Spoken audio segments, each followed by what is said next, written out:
Bapak-bapak pengurus masjid yang saya hormati, adik ulama, tokoh masyarakat, Bapak Ibu, orang tua yang saya muliakan, hadirin hadirat yang semoga kita semua senantiasa dirahmati oleh Allah.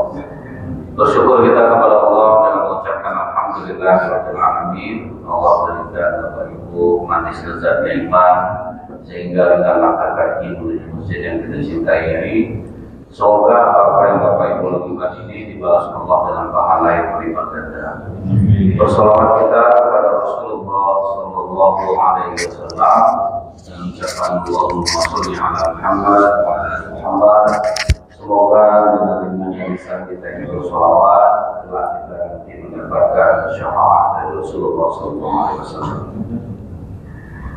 Masyhur kita ketahui Bapak Ibu bahwa Nabi Nuh itu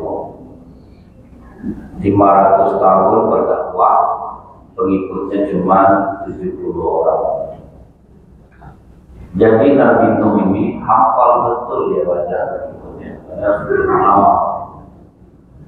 Waktu Nabi Nuh menaikkan umatnya ke atas kapal, dia terkejut melihat ada seorang laki-laki tua yang mulutnya seperti sapi. Jadi Nabi Nuh tahu tidak umat tadi. Kata Nabi Nuh, kata orang ini, aku naik ke kapal kaum Nuh atas perintah Allah. Dan aku juga menjalankan misiku agar badan sahabatmu bersamamu, hati mereka bersamamu. Barulah sadar Nabi Nuh bahwa yang naik ke kapal ini adalah iblis. Apa maksud kalau diperintah Allah? Aku disuruh Allah memberitahu senjataku yang terkuat, yang setaat apapun kalian beribadah, kalian tidak akan pernah bisa menahan hati kalian akan selalu tetap bersama. Sebetulnya dia di mana? Cuma aku nyampaikan 3 aja, karena yang 2 itu bahasa. Turunlah malaikat Jibril, ajak dia nego, yang 3 itu simpan, yang 2 itu yang pokoknya itu disampaikan. Nego lah Nabi Nuh, ditawar-nawar di dalam aku yang 2 itu adalah aku tahu, yang 3 aku simpan lah. Akhirnya setelah melalui perbincangan yang awal, setuju lah dari sini. Tidak akan pernah anak cucu Adam ini bisa mengalahkan aku, setaat apapun mereka beribadah. Kalau di hati mereka masih ada iri hati, hasad dengki kepada sesama, itulah dia maksud iblis ibu. Iblis tidak ada melarang bapak ibu sholat, tidak ada. Sholat pada wajib, berjamaah, lakukan yang dikatakan Rasulullah sebelum azan dari masjid. Membaca Quran lah dia, tetapi di tangannya seperti di dalam jiwa orang yang sudah jadi Quran. Tolong letak di atas meja aja, di atas meja aja. Orang mendapatkan nikmat. Orang dapat nikmat, kita yang sakit hati. Itu iri Pak. Orang yang terpilih jadi pengurus, awak yang heboh, itu iri itu. Jadi ternyata Pak, mulai dari kalangan ustadz banyak yang iri sesama ustadz sampai jamaah Pak. Iri itu Bu, ya kan kita tidak suka melihat orang dapat nikmat. Misal macam ustadz nih, ditengoknya baliho ustadz lain banyak di Pekanbaru Pak. Habis sama dia ceramah ini dia aja isinya iri. Walaupun pakai Astaghfirullahaladzim, Masya Allah, tidak ada sama Pak. Yang iri ya iri aja. Banyak loh Bu, orang yang udah tahu agama saling iri satu sama lain. Pengurus masjid iri sama yang lain ya. Saya misal ikut rapat gitu Bu ya. Kebetulan pas jam ceramah saya dia mengumumkan sisa infak Idul Adha Pak. Nah, pemotongan sapi kurban. Jadi Bapak Ibu, uang ini ada sisa sekitar 4 juta sekian. Bagaimana menurut pendapat Bapak Ibu, apakah kita beri ke masjid atau gimana? Langsung nunjuk yang satu orang. Tunggu dulu. Ini kan tidak semua peserta hadir, tidak bisa dibilang setuju-setuju aja. Harus kita datang. Awalnya saya bilang, wah hebat Bapak, ini bagus ya. Tidak lama sudah itu dia tidak terpilih tahun ini jadi panitia korban Ustaz. Sakit hatinya. Karena tahun dulu banyak lebih duit dimakannya. Rupa karena tidak dapat lagi Pak. Tahun itu tuh Bu, karena dia tidak terpilih tuh aturan untuk ke dia duit 4 juta sekian tuh Pak, tidak jadi gara-gara itu, maka dia protes. Jadi kalau ada orang rapat protes dia Bu ya, agak ragu juga itu, mana tahu tidak dapat lagi dia apa Pak. Jadi iri ini menyerang siapa saja, tapi kalau udah sampai ke tahap hasad, ini mulai mengajak orang untuk membenci orang itu. Kaya Bapak tuh sekarang apa Allah, kalau tidak korupsi dari mana pula dia dapat duit lagi. Nah, itu namanya hasad Pak. Jadi sudah mulai mengarang-arang cerita untuk orang membenci juga. Tapi kalau udah sampai ke tahap dengki Bu, ini yang paling bahaya. Dia menginginkan nikmat orang itu hilang. Biarlah sama-sama tidak jadi pengurus masjid kita. Yang penting kau tidak terpilih juga. Macam mana caranya? Kan ada yang seperti itu Pak. Ngeri-ngeri kasus masjid di Pekanbaru ini Bu. Tidak di dakwahnya aja yang terjadi Pak. Parah-parah ya. Ada yang sampai pakai macam anak-anak sekarang Bu. Kan bapak aku yang punya tanah mau wakaf, pakai gitu Pak. Cobalah. Orang tua ngomong gitu kan lucu dengarnya Pak kan. Kan bapak saya yang mewakafkan tanah nih, dia mau jadi pengurus masjid Bu. Ada lagi Bu ya, saya mau ceramah Pak. Takbir-takbir di masjid itu mau berkelahi Pak. Masalah yayasan juga. Allahu Akbar, kau jangan macam-macam kau ya. Saya mau ndak ceramah saya Pak, saya udah jauh datang Pak, amplop belum terima lagi Bu. Duduk lah saya dulu. Kelahi lah. Yang bapak ini keras pula dia mempertahankan walaupun dia sendiri Pak. Itu ngerinya Pak. Memang ngeri-ngeri kalau udah kena itu dia ketawa-ketawa iblis ini. Dan tidak ada kita yang salah Bu. Memang iblis itu yang masuk ke dalam tubuh kita Pak. Jadi kalau kita membenci orang sangat salah Pak. Bisa kita cemeh orang Allah macam baik dia masuk itu tidak bisa Pak. Karena memang iblis itu yang merasuki dia. Nah kita seringlah kerja sama iblis ini Bu ya. Setiap penyimpangan yang kita lakukan kan ada harapan dia untuk bisa masuk. Yang terkecil itu dari mana Pak? Nguap. Sudah dikatakan oleh Rasulullah Bu, bersin dari Allah, menguap dari iblis. Maka ketika kalian menguap, tutuplah.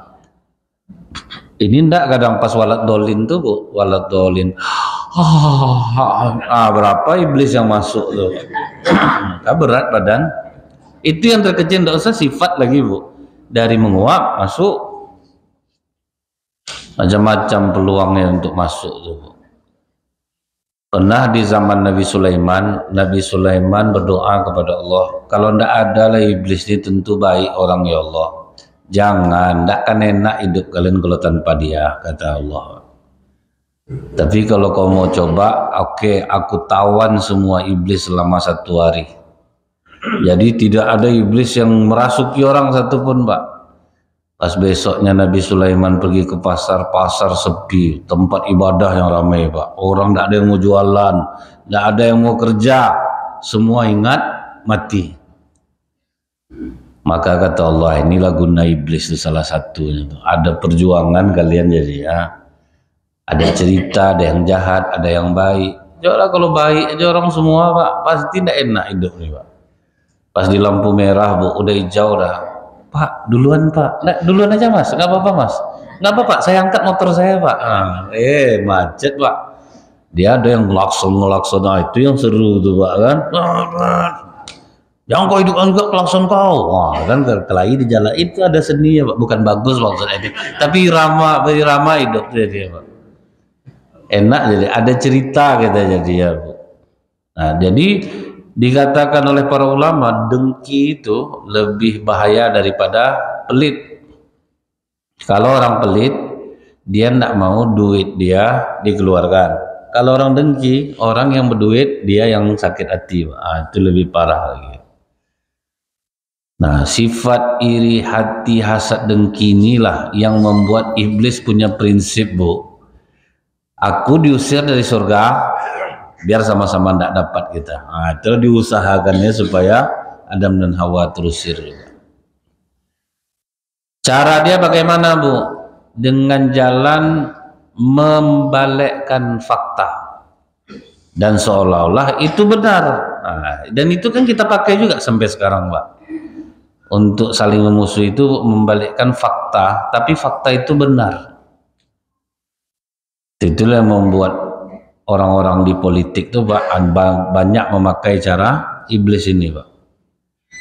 Dia memakai isu itu nyata, Bu, memang terjadi. Nah, itu yang dipakainya tuh. Contoh nih, kalau di zaman Rasulullah, Utsman bin Affan radhiyallahu an tidak ikut perang Badar, tapi masuk dalam deretan pahlawan Badar. Abdullah bin Sabah dipakainya lah cara iblis ini, Bu. Dikumpulkannya orang, dia sampaikan lah, Pak, kalian tahu enggak Utsman bin Affan itu telah melakukan pembohongan publik. Dia tidak pernah ikut perang Badar, tapi dia tercatat sebagai ahli Badar. Itu betul. Fakta yang diungkapkannya itu, Pak, tapi dia tidak tahu apa yang menyebabkan Utsman tidak ikut tapi tetap tercatat sebagai ahli Badar. Sebab, Bu, ya, di hari perang Badar, di saat itu istri Utsman bin Affan, anak kandung Rasulullah yang bernama Ruqayyah, sakit keras. Jadi waktu Utsman mau ikut perang itu dilarang oleh Rasulullah, Pak. Kau jangan ikut, Utsman. Rawatlah istrimu dengan baik. Kau tetap tercatat sebagai ahli Badar karena niat memang mau pergi. Begitu perang Badar menang, di saat yang sama Ruqayyah meninggal dunia. Cuman Abdullah bin Sabah menggunakan isu ini, Pak. Dan itu kan fakta, memang betul Utsman tidak ikut. Itulah yang menyebabkan Utsman dibunuh. Itulah ngerinya, Pak, orang-orang membalik-balikkan fakta ini, Bu. Tapi dia ngomong yang sebenarnya. Apa kata iblis kepada Adam dan Hawa? Aku memang benci sama kalian, Adam. Gara-gara kalian aku terusir dari surga. Padahal aku udah lama di sini. Iblis itu, Bu, sakit hatinya ke Adam itu. Dia sebelumnya kan kepercayaan Allah, Pak, dengan nama Azazil. Bahkan malaikat kalau butuh apa-apa kepada Allah tuh lewat iblis ini lah dulu, Pak. Memang taat dia, memang patuh dia. Cuman Allah sudah memprediksi bahwa dia akan membangkang, akan ada yang dekat denganku yang akan mengkhianati aku. Itu udah diprediksi Allah. Garis hidup kita ini kan udah ditulis semua, Pak. Kalau iblis ini tetap pada jalannya, selamat dia. Tapi kalau enggak, dia celaka dia. Kan udah ditulis semua, ya, Pak. Sama dengan ibu ngomong ke anak, kalau macam ini kelakuan kau enggak bisa kau besok di masa depan. Itu kan sudah diketahui orang tua melalui sifat anaknya. Kan kita tahu, Bu, kalau anak udah nokok-nokok pakul pakai kayu, ini bakal jadi tukang besok. Harus masukkan arsitek nih. Kalau enggak betul-betul payah dia nanti, Pak, kan? Di apa pula dia macam orang di Cina tuh, Bu, ya, betul-betul dari kecil tuh sudah diajar apa yang menjadi keahlian dia. Nah, jadi begitu iblis ini disuruh sujud kepada Nabi Adam, disitulah naik kesombongannya tuh. Dia merasa senior. Aku selama ini percaya, sama ibarat bapak di kantor, Pak. Pangkat bapak udah tua, tapi pangkat bapak rendah. Masuk anak muda langsung jadi pimpinan. Awak lah dia teratur, tua awak daripada bapak lagi. Sama tuh, Pak. Itu sifat iblis berarti masuk. Jadi sering seperti itu tuh lah, Bu. Iblis itu cerdik dia, Pak. Dimanfaatkannya hal-hal yang benar, tapi melemahkan kita. Aku memang tidak suka sama kau Adam. Gara-gara kau aku terusir dari surga. Tapi kau renungkanlah kata-kata aku nih. Kalau benar tolong dengarkan. Kalau tidak benar nanti silahkan kau tidak menerimanya. Sebanyak ini makanan minuman di surga, apa kalian yang tidak boleh? Nah, dari fakta itu dia masuk, Pak. Buah kuldi ini jangan kamu makan mendekati aja tidak boleh. Kau tahu tidak Adam? Kuldi itu artinya kekekalan abadi. Allah tuh memang baik sama kalian, tapi dia tidak ingin kalian kekal di surga. Kan mantap dia tuh Pak. Dia bermain dengan fakta. Allah tuh tidak ingin kalian kekal dan abadi. Nah, kalau kau mau nih ya kekal abadi, kau makanlah buah. Kau kan dibalikkannya fakta itu. Padahal Allah sudah mengatakan qulna ya adamuskun anta wa zaujukal jannah wa kula minha ragadan haitsu syi'tuma wa la taqrabu hadhihi syajarata fatakuna minaz zalimin. Masuklah kau ke dalam surga bersama istrimu, makanlah kecuali ini. Nah, kan udah dibilang tuh. Tapi dibalikkannya Pak. Dan itu masuk akal Pak. Kalau di manusianya Bu sekarang ini, aku memang tidak suka sama abang Bang. Tapi abang jangan salah paham. Aku nih untuk abang. Kalau abang di pihak calon yang ini Bang, terniaya Bang, percayalah Bang. Aku bukan apa-apa nih Bang. Aku macam baik. Aku memang tidak suka dengan pilihan politik abang. Macam baik dia Pak. Dia mainnya di fakta. Akhirnya itu pengaruh lah kita, makanya kita tuh suka berubah dukungan tuh Pak. Nah, sebab itu Bu, ada iblis yang merasuki orang-orang dengan fakta-fakta yang ada. Nah begitu dia membalikkan fakta, dimakanlah oleh Nabi Adam dan Hawa Pak. Di situ Allah marah betul. Jadi Allah ini marah bukan karena masalah dosa itu kecil Pak, cuman tidak menghargai itu Pak itu. Apa bedanya sama bapak marah ke anak? Orang sepele masalah, bukan sepele itu. Kau udah kurang ajar kan gitu sih Pak ya Pak ya. Merasa diremehkan, nah itu tuh bukan. Apa kata orang? Banyak orang jatuh karena kerikil kecil, bukan karena batu besar. Nabi Ibrahim pernah menangis terseduh-seduh, ketakutan. Ditanya oleh malaikat Jibril, kenapa kau menangis Ibrahim? Begitu takutnya aku kepada Allah. Adam bikin salah kecil aja, cuman makan buah aja dibuang dari surga. Kata Jibril, bukan itu masalah. Allah tuh merasa dikhianati. Itu yang membuat Allah mengusirnya. Tapi itu semua sudah digariskan oleh Allah Pak. Kita ini kan udah dikasih dua jalan semua ini Bu, keburukan kebaikan. Bapak nih udah tercatat di Lauh Mahfuz umur 60 kaya raya kalau tetap berjalan dengan jalan yang ini. Tapi umur 50 melenceng Pak, jadi ganti lagi takdirnya dan itu udah dituliskan semua tuh Pak. Kalau lurus hidup ini, kalau tidak berhasil melalui ujian ini yang dapat kan semua itu ada Pak. Ini hadiahnya. Kalau berhasil ini hadiahnya. Kalau tetap lurus di jalan ini akibatnya. Kalau tidak, semua udah tertulis, sangat teliti Pak. Jadi tinggal kita lagi Bu. Kalau kita tetap lurus, takdir kita itu akan berubah begini. Jadi Nabi Adam terusir ini itu semua sudah tertulis juga Pak. Kalau sempat dimakannya ini takdirnya. Nah, dengan adu domba, dengan fitnah iblis tadi, diusirlah Nabi Adam ke surga, dari surga. Dan Nabi Adam bedanya itu begitu diusir dia bukan minta balik lagi ke surga. Dia akui dia sudah menzolimi diri dia. Dia mengakui kesalahan dia. Yang dia fokuskan adalah Allah mengampuni dia. Masalah dia susah hidup di bumi tidak ada masalah sama dia.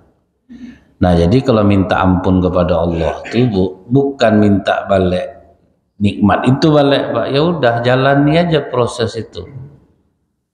Orang kan banyak Pak. Aku udah minta maaf masa kena hukum juga. Nah, maaf diterima. Yang hukum kan tetap jalan Pak. Nah, jadi jangan kita menganggap bisa balik lagi nikmat tuh, udah jalani aja proses tuh Pak.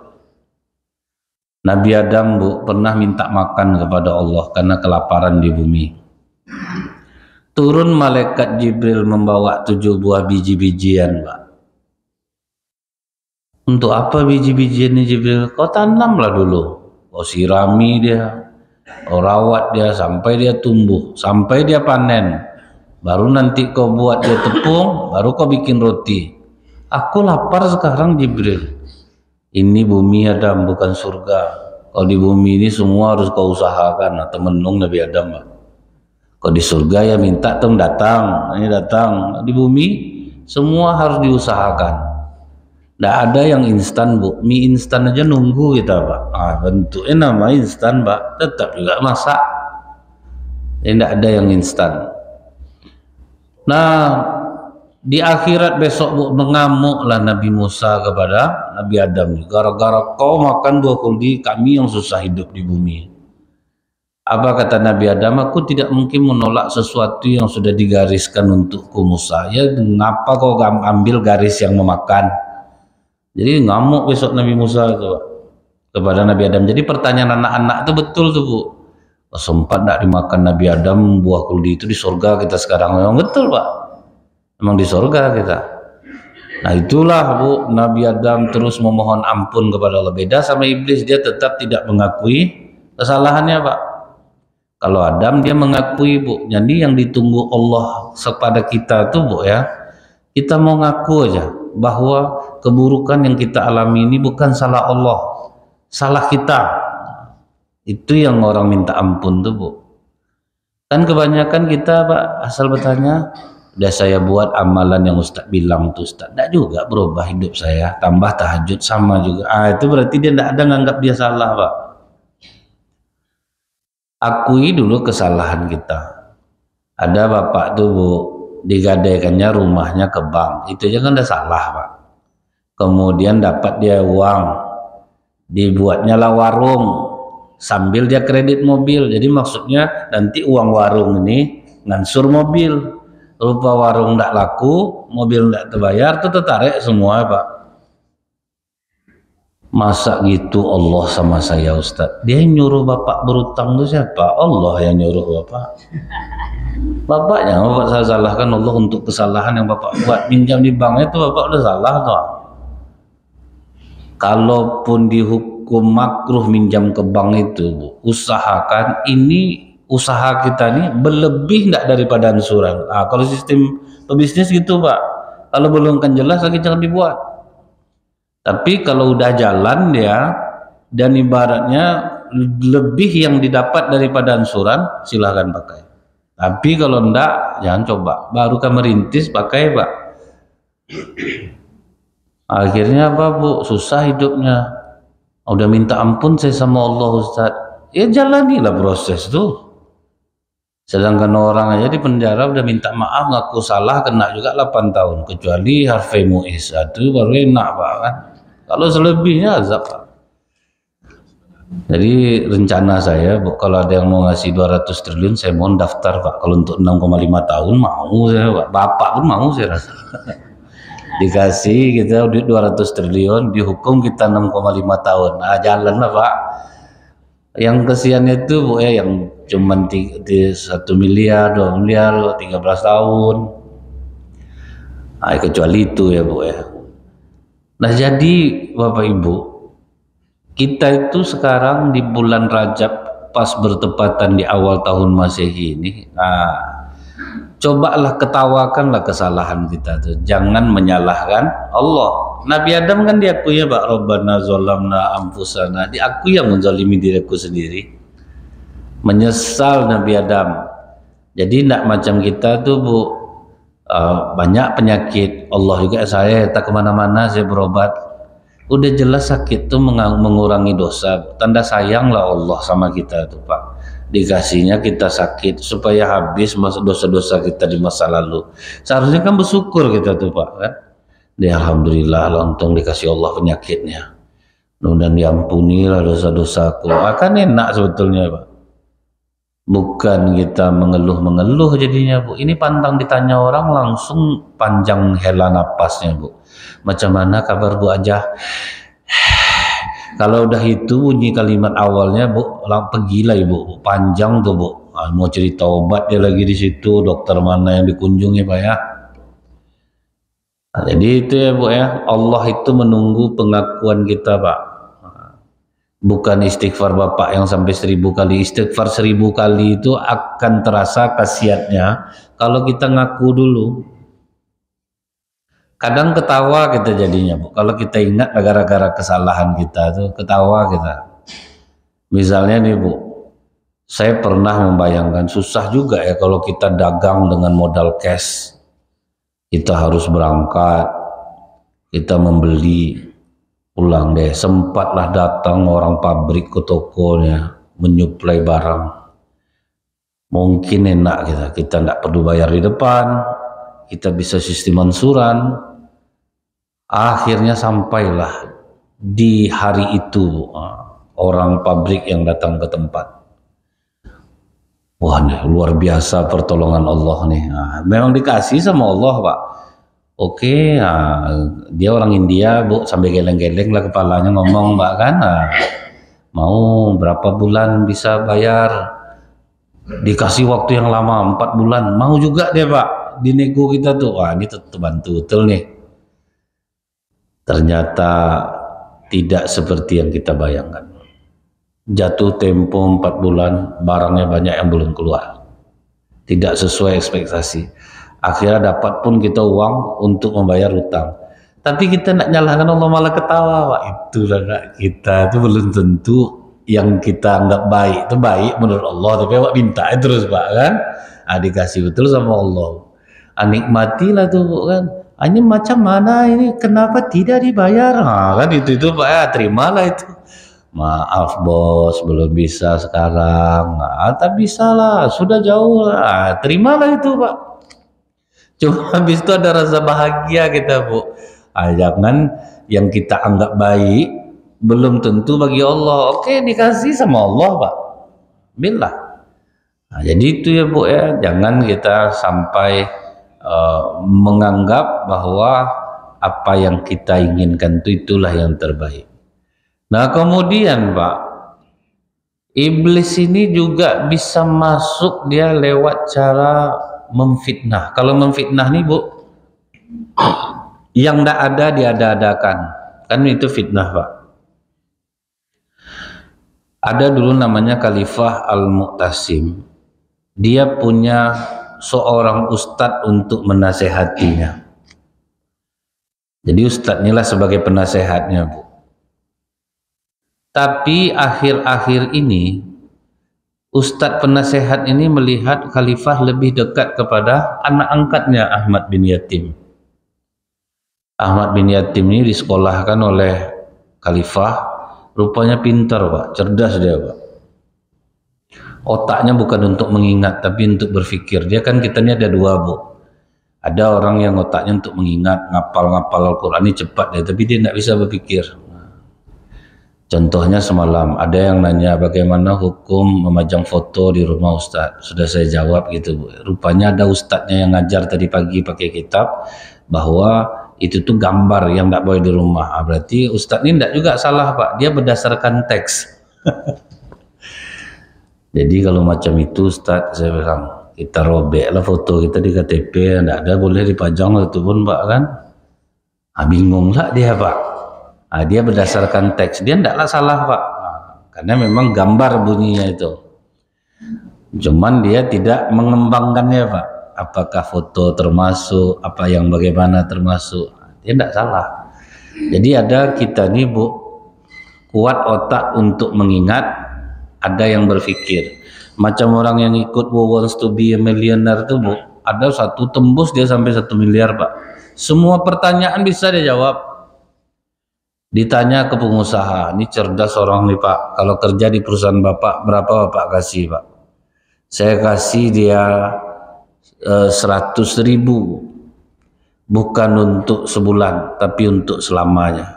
Orang yang macam ini tidak ada gunanya di perusahaan. Saya butuh orang yang berpikir, bukan orang yang mengingat atau menghafal. Itu Pak.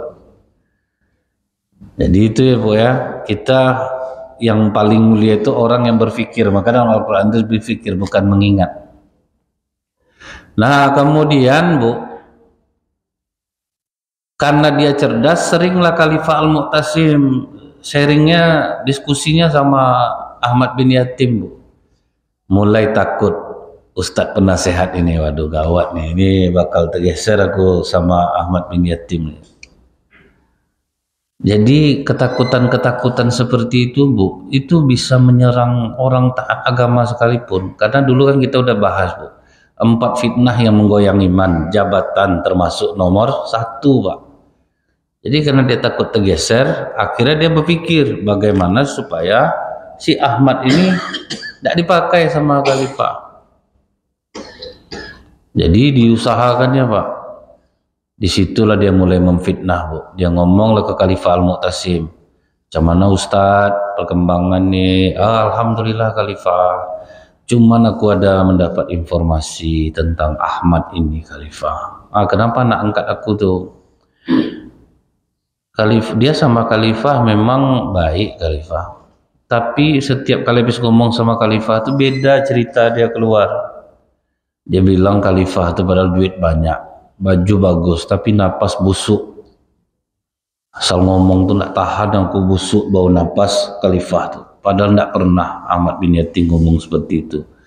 Dan penasihat ini tahu Bu, Khalifah ini pegaya Pak, sangat memperhatikan detail penampilan dia. Jadi ketika dia dibilang napasnya busuk, ingat kita fitnah yang keempat yang menggoyang iman adalah kekuasaan. Orang kalau udah berkuasa Pak, tentu kalau digitukan dia bisa semena-mena. Tengok aja di Pekanbaru nih Bu, naik yang si A nih, yang dulu itu digeser, buang langsung buang Pak. Ingat saya masalah kepengurusan Masjid Agung An-Nur, begitu naik Pak Edi Natar dibuang semua pengurus lama, turun Pak Edi Natar dibuang pula sama yang baru, kan memang gitu-gitu Pak. Sampai heboh dulu tuh, maka saya cerita karena itu heboh sampai ke media sosial. Kan main-main macam itu jadinya Pak kan, buang itu. Kalau kita berkuasa tuh kita akan sewenang-wenang. Macam ibu sama anak, tahulah mama yang terbaik untuk kamu, lagi udah betul kamu kuliah di situ tuh, dengarkanlah mama nih. Akhirnya anak terzolimi jadinya Bu, mau dilawan durhaka, akhirnya anak masuk ke tempat bidang yang dia tidak cintai, maka buahnya apa Bu? Dia akan membenci ibu seumur hidupnya, walaupun di depan ibu dia berbakti. Karena saya ketemu kasus ini Bu, sampai dia bilang, kalau mama bilang, mama sayang sama kakak Kak, sakit hati saya dengarnya Ustaz. Tuh orang tua ada bangga, anak saya itu penurut, dari SD saya suruh di mana, rupa dalam hatinya benci dia sama orang tuanya. Sampai katanya Bu, dipeluk ibunya, dia dipeluk, geli saya Ustaz, berjarak saya sama ibu saya. Sampai saya bilang, walau bagaimanapun inilah berbakti sama orang tua itu jihad, karena ada yang tidak sesuai dengan keinginan kita. Yang namanya jihad tentu berat. Mulailah diansurnya sekarang Ibu untuk baik. Jadi jangan Bapak Ibu bangga anak saya penurut, apa kata saya diikutkannya, di belakang bisa jadi Bapak Ibu sangat dimusuhi oleh hati ya. Jadi akhirnya Pak, Khalifah Al-Mu'tasim langsung sewenang-wenang. Apa kata Khalifah Al-Mu'tasim? Kalau betul yang kau bilang nih, aku penggal kepalanya besok. Tolong panggil utusan, suruh panggil Ahmad bin Yatim menghadap aku besok. Tersinggung betul nih Khalifah Pak. Memang dia baik-baik, rupa di belakang aku dibilangkan napas aku busuk. Besoknya Bu, Ahmad bin Yatim buru-buru lah datang Pak ke kantor Khalifah. Langsung dihadang oleh Ustadz penasehat nih. Ahmad, sini dulu. Aku buru-buru Pak penasehat. Sinilah dulu. Singgah-singgah dulu. Nanti lah, masih pagi hari baru. Kau pasti belum sarapan kan? Belum Pak penasehat. Makan dulu. Rupanya makanan yang dihidangnya itu Bu, banyak yang membuat mulut menjadi bau. Kayak bawang bakar, pokok musuk lah akhirnya mulut si Ahmad ini Bu. Aduh, aku tidak sempat membersihkan nih Pak penasehat, busuk betul dari hidung aku keluar bau bawang, dari mulut keluar bau bawang. Nanti kau kalau ngomong sama Khalifah jaga jarak kau. Nanti tuh cium sama Khalifah, nanti bau bawang tuh nanti jaga jarak kau ngomong tuh tutup hidung sama mulut kau. Hebat enggak Pak? Fitnah ya Bu. Dan saya jumpa sama ustadz yang macam ini, Pak. Nah, rupanya nyata adanya, Bu. Jadi jangan dikira ndak ada, Pak. Makanya penyakit ustadz-ustadz rata-rata psikosomatik, Pak. Penyakit hati akhirnya kena ke fisik. Itu kan psikosomatik, Pak. Sakit hati nengok orang. Macam waktu kemarin tuh, Bu, ya, berapa banyak ustadz yang menjadi pendukung pendukung calon gitu. Kami dari gabungan lupa ndak terima duitnya, Bu, ngamuk. Belum dibayar duitnya lagi, akhirnya buka suara. Jadi itulah, saya pernah, Bu, ditawari. Nah, jadi jangan Bapak bilang saya ndak ada yang nawari saya, Pak. Lumayan duitnya, Bu. Saya bilang saya mendukung yang menang. Kalau udah ada yang menang, saya ceramah mau saya. Tapi kalau sedang berproses, saya ndak mau. Karena kalau sedang berproses itu ndak ada, Pak. Penjilat kita jadinya, Bu, kan. Jadi memang godaan-godaan itu tuh pasti ada, Pak, ya. Yang saya sedih kan itulah. Akhirnya ustadz sama ustadz saling bermusuhan. Yang ustadz ini dukung ini. Beda kalau sama UAS, Bu. Dia yang di atas, pemimpinnya yang di bawah. Kalau macam kami itu kan kami yang di bawah, Pak. Kena set, Bu. Berundang itu tuh. Nah, jadi ini kita semua arahkan dukungan kepada calon ini. Dan masing-masing nanti akan mendapatkan sekian juta. Nah, kan itu yang dikumpulkan. Itu kita di bawah. Nah, jadi itu ya, Bu, ya. Bahkan kadang, Bu, ya, doa ustadz yang macam ini disuruh mendoa, isi doanya menjilat semua, Pak. Pernah saya sampai tidak tahan, saya sakit perut, Bu. Isi doanya, ya Allah ya Rahman ya Rahim, bercahayakanlah nama Bapak ini di kotak TPS nanti, sehingga mata orang hanya tertuju kepada namanya dan mencoblosnya, ya Allah ya.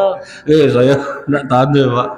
Tapi saya ungkapkan langsung, Bu. Habis dia berdoa, berapa betul isi amplop macam itu, tulis isi doa. Geli saya dengarnya, Ustaz.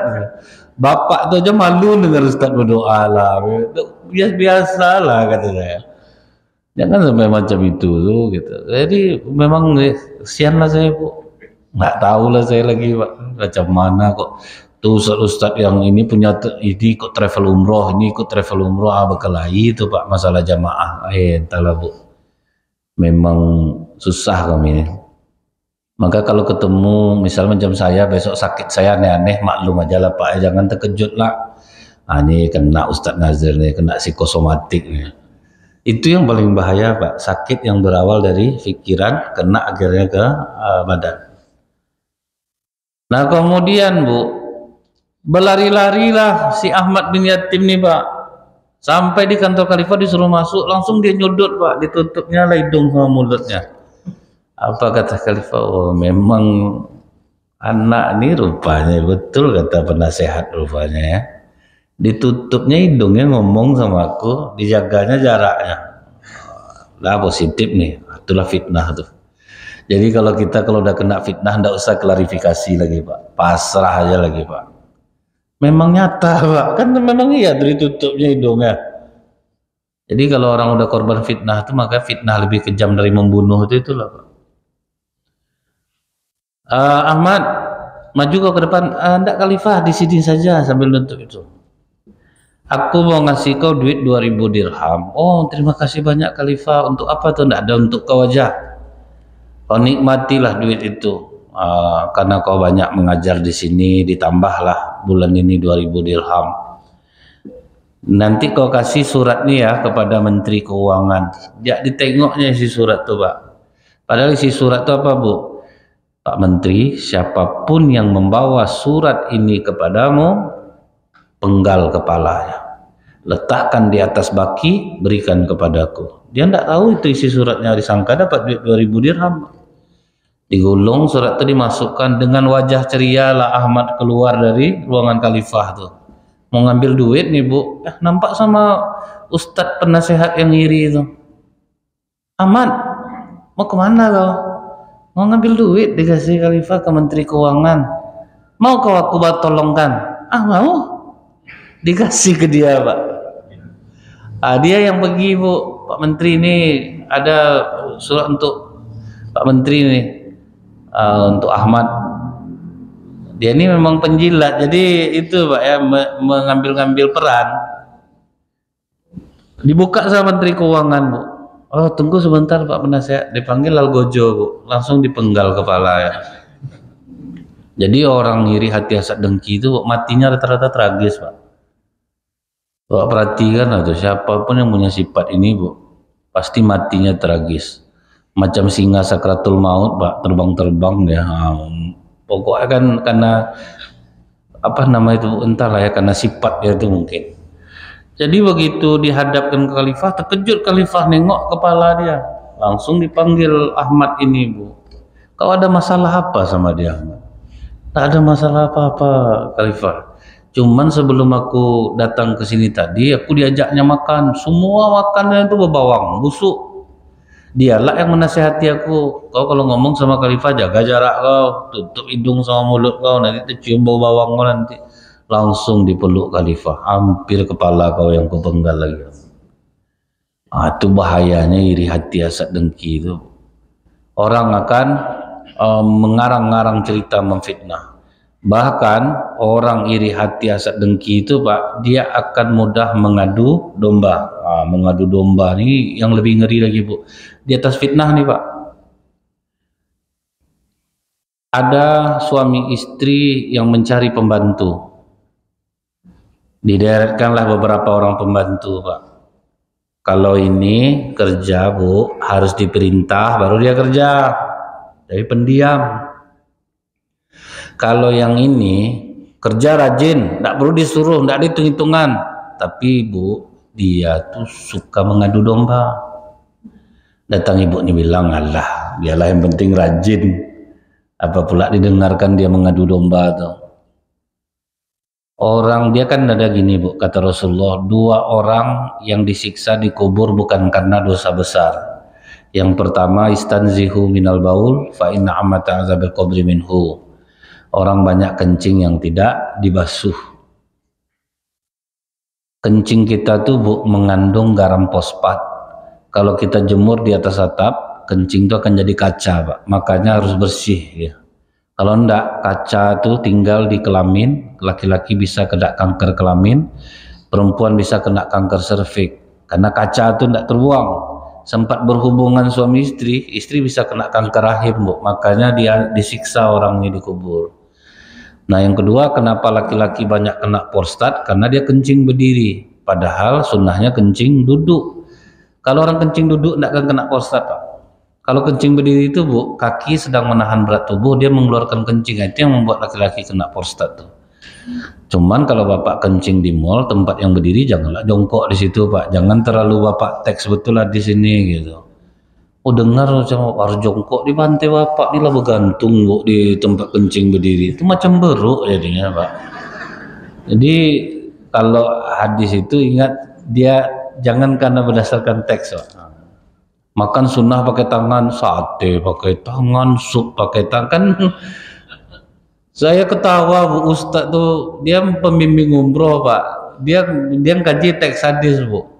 Harus pakai tangan, disuruh lah makan mie goreng jamaahnya pakai tangan, makan sup pakai tangan. Saya diam aja lagi, ndaklah salah, dia kan teks hadisnya macam-macam itu, Pak. Itu apa namanya, berdasarkan teks hadis, jadi dia tidak mengembangkannya. Nah, kemudian, Mbak, yang kedua yang disiksa di kubur itu, wa inna ba'dakum ilallah masya'u min namimah al-mufarriqu bainal ikhwan. Orang yang suka mengadu domba, Pak.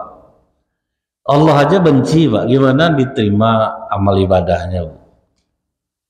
Jadi waktu dia kerja di rumah ibu nih, rajin, Pak. Sayang ibu nih sama dia. Udah sayang, Pak. Mulai dia masuk, Bu. Sakit hati ya nengok ibu tuh kaya raya, hidup nyaman. Apa katanya ke ibu tuh, Bu, mohon maaf ya, Bu, saya ngomong ini sama ibu. Apa? Ibu terasa enggak Bapak mulai kurang sayang sama ibu? Masuk dari situ, Pak. Kamu ngada-ngada aja. Dari mana kamu tahu? Biasanya, Bu, laki-laki kebanyakan itu kalau dia udah capek kerja kan pulang pasti dia perhatian sama istrinya. Tapi saya lihat Bapak sangat biasa sama ibu, udah kayak sendiri-sendiri loh ibu di rumah nih. Cuman ibu jangan khawatir, Bu. Saya tahu cara membuat Bapak bisa sayang lagi sama ibu. Ah, yang benar kamu. Itu kan jenggot bapak udah mulai berantakan, Bu.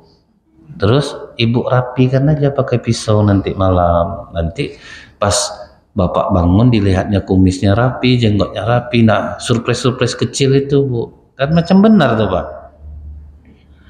Oh, ya benar juga kamu ya.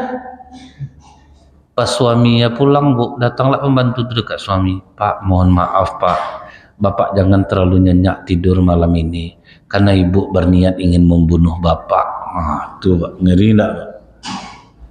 Istri terkamek-kamek tengah malam bawa pisau mau merapikan jenggot. Yang si suami, betul kata pembantu aku, mau dibunuhnya aku rupanya. Ah, tuh. Pas dekat langsung ditangkapnya, Bu. Mau kau bunuh aku ya? Enggak bang, mau merapikan jenggot. Akhirnya tunglah tahu, Bu. Tadi dia ngomong sama aku, surprise kecil aja kasih rapikan kumis sama jenggot abang. Ah, dia bilang sama aku, kau mau membunuh aku malam ini. Ah, nih, memang ngeri. Biarlah dapat pembantu yang disuruh-suruh daripada rajin tapi mengadu domba, Pak. Ngeri rupanya, Bu. Nah, kita kan banyak juga yang punya sifat seperti ini. Ibu A cerita sama ibu B tentang ibu C. Ini masih dekat berdua nih. Tapi janganlah awak sampaikan ke ibu-ibu tuh. Ndaklah, Bu. Ndak tipe saya yang nyampe-nyampaikan ngomongan tuh. Ibu kan tahu, Bu. Kita selama ini udah kenal. Ah, makasih lah kalau gitu. Tapi ibu B ini minjam duit ke ibu A. Ndak dapat, Bu. Awas kau aku sampaikan cerita kau ke. Ah, itulah. Itu payah itu, Pak. Akhirnya sambung cerita. Dia kalau kita nih, Bu, dijadikan orang tempat cerita. Saya kalau misalnya Ustadz saya udah mau cerita sama Ustadz, tapi ini rahasia Ustadz. Ah, jangan. Nanti itu sampai sama saya, enggak usah ke saya lagi cerita. Makanya psikolog tuh bayarnya 400.000 sejam karena dia menyimpan, Pak. Berat nyimpan tuh, Pak. Jadi yang kita bayar ke psikolog 400.000 sejam tuh menyimpan itu, Pak. Karena susah, Bu, megang rahasia. Susah. Jangan bilang-bilang sama orang lah, Bu. Pasti Ibu dengar saya berantem sama suami saya semalam. Insya Allah, Ibu kan ndak pula lah mau cerita macam itu tuh. Ndak urusan kita pula tuh. Namanya kita berumah tangga tentu ada ujian masing-masing. Dah selesai, keluar Ibu yang di blok depan. Kak, ngapa? Ah, Kak. Dia kelahi sama suami, tapi janganlah ceritakan ke orang. Nanti tahulah orang, nanti malu lah dia. Kakak macam tak kenal dia sama aku. Semua ngomong macam itu. Tak tipe aku kak nyampaikan cerita tuh. Aku tuh malas, aku duduk sama kan gitu lah biar orang yakin cerita sama dia, Pak. Nah, ibu yang ketiga nih amanah, Bu. Memang tak disampaikannya ke ibu-ibu komplek tuh, Pak. Tapi dia cerita ke suaminya, Bu. Disangka laki-laki ini tak bergunjing mungkin. Parah, Bu. Ibu hati-hati cerita sama bapak, Bu. Sama aja, Bu. Ndak. Ini saya kan bagian dari jamaah juga. Kadang duduk kalau dengar ceramah, Bu ya. Parah, Bu. Dosa lagi, Bu. Hati-hati lah, Ibu, Bu. Jadi sampaikannya ke suaminya. Tapi abang ngopi di masjid janganlah ceritakan kami laki-laki nak suka macam-macam itu loh, Dek. Malu kami gunjing-gunjing tuh. Ngopi di masjid. Istri saya cerita. Rupanya Pak apa ini? Ini bapak janganlah sampai ke istri bapak, Pak. Yang bapak ini sampai ke istri masing-masing, Bu. Nak ada, Bu. Payah, Bu. Jadi jangan dibilang, cuman berbeda gaya gunjingnya aja, Bu. Kalau laki-laki makin penting gunjing suaranya makin jelas, makin tenang, makin tertata. Kalau perempuan lebih hebat lagi, Pak. Makin penting gunjing suaranya udah ada lagi, Bu. Tapi bisa paham, Pak. Itu tuh yang tidak putus sama kami, Bu. Itu aja beda ya. Bapak perhatikanlah, ibu-ibu bergunjing, makin penting gunjingannya, suaranya makin tidak ada, Pak. Tapi makin paham orang lawan bicara. Itu tuh yang saya kadang nengok, Bu. Kok bisa paham ya? Heran saya. Padahal tidak ada lagi keluar suaranya, Pak. Telepati, Bu. Bisa nyambung, Pak. Terkonek bluetoothnya tuh, Bu. Bisa nyambung. Itulah bahayanya kalau orang mengadu domba. Tidak usah lagi di keluarga orang baik-baik. Nabi Adam aja lah, anaknya kan kita tahu, Bu ya, Qabil kembarannya Iklimah, wajahnya cantik. Habil kembarannya Labuda, wajahnya jelek. Setelah dewasa kan diperintahkan Allah, nikah silangkan anakmu Adam. Berarti nikah silang, Habil yang beruntung dapat Ikrimah yang cantik, Qabil dapat Labuda yang jelek. Kan awalnya tidak terima Qabil, Pak. Aku tidak bisa macam ini ayah, aku harus nikah dengan kembaranku sendiri. Jadi iri hati, hasad, dengki itu bisa muncul karena harapan tidak sesuai dengan kenyataan. Tuh mulai iri dia, Bu. Aku tidak mau ayah, aku mau kawin dengan kembaran aku aja. Dari sinilah kita tahu, Bu, dari zaman dahulu itu kecenderungan manusia, laki-laki suka dengan perempuan cantik suka dengan laki-laki ganteng. Itu udah fitrah, Bu.